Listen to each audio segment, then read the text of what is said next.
First ఇది నేను మిరప చెట్టు అనుకున్నాను. సో ఇది మిరప చెట్టు అయితే కాదు. 1 నెల అవుతుంది ఇది దీని వయసు.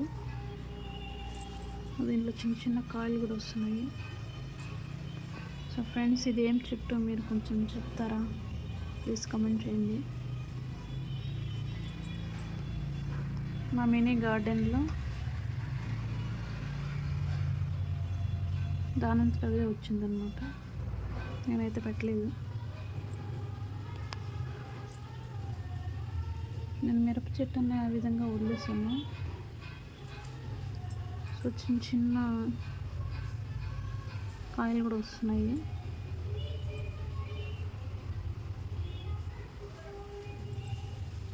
సో 1 మంత్ అవుతుందన్నమాట దీనికి ఏజ్ కూడా.